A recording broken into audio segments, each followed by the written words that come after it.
আরিফিন শুভ আপনার খুবই পছন্দের এবং শুভ ভাই আমাদের সবারই খুব পছন্দের আচ্ছা। এবং আপনি বলেছেন যে তিনি আপনার ক্রাশ, তো তার কাছে তার সামনে একসাথে অভিনয় করতে গেলে একটু নার্ভাসনেস কাজ করার কথা। আই ডোন্ট নো যে আপনার অবস্থা কেমন ছিল? একটু না, পুরোটাই হয়েছে। আচ্ছা। পুরোটুকুই নার্ভাস ছিলাম আমি আসলে। আর আমার জানি না, আমার মনে হয় যে আমার জায়গায় যেই থাকবে না কেন তার এই নার্ভাসনেস কাজ করেছিল এবং মানে প্রবলেমটা হচ্ছিল যে দুটো কাজ করেছে। এদিকে পছন্দের মানুষ, ছোটবেলা থেকে দেখে এসেছি তাকে, এখন নায়ক হিসেবে তাকে পেয়েছে আমার সিনেমাতে, এই একটা প্লাস পয়েন্ট। তার উপর আবার এত দারুণ তার অভিজ্ঞতা, এত বছরের কেরিয়ারে সে এত কাজ করেছে, আমি জাস্ট নতুন, তার সাথে তোমার অভিনয় পেরে উঠবো কিনা, মানে সবকিছু মিলে একটু নার্ভাসনেস কাজ করছিল।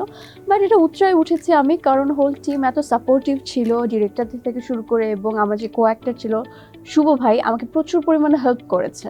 তো সবকিছু মিলে আমার মনে হচ্ছে যে না, এটা তো আমারই পরিবার, দিন শেষে মানে সবকিছু মানে খুব সহজভাবেই যাচ্ছে, কোনো কিছু মনে হচ্ছে না কঠিন বা আমি পারবো না।